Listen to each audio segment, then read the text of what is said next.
Hi, my babies. This story is for May 12th. It's from Disney's Monsters, Inc., and it's called A Mother's Touch. Work was piling up in the offices of Monsters, Inc.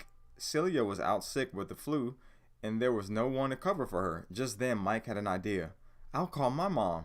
She'd love to help out, he said. And so later that day, in walked Mrs. Wazowski. Sully and Mike went off to discuss some new plans for the Laugh Factory while Mrs. W made herself at home, very at home. When Sully and Mike returned at lunchtime, they barely recognized the reception area. Mike's mom had hung ruffled curtains everywhere. Later that day, Mike rehearsed some new comedy routines. What do monsters eat for breakfast? Asked Mike. Anything they want. Sully and Mike laughed until their sides hurt. I couldn't help but overhear, said Mike's mom. It might be funnier if you wore a silly hat. Sully shot Mike a look. Thanks, Mom, said Mike. A little while later, Sully and Mike summoned Mrs. W over the intercom to come to the laugh floor. Mom, do you know anything about this? Mike asked nervously. He pointed to the key cards, which were now filed by color, making it impossible for anyone to know which card belonged to which door. Sully turned and spoke to Mike through gritted teeth. She's your mother, do something.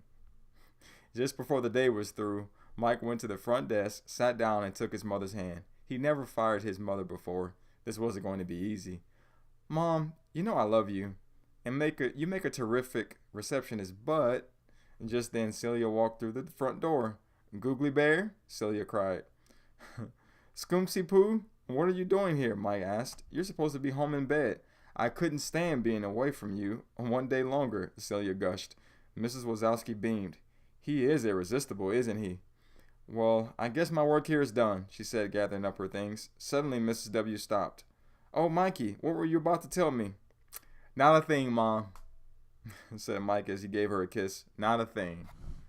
And y'all have to appreciate your mom. She works so hard for all of us. She's the best mom ever. She takes good care of everybody in the house, top down. So make sure you guys give your mom a big hug and a kiss and tell her how much you appreciate her. I love y'all, and I'll see y'all soon. Sweet dreams.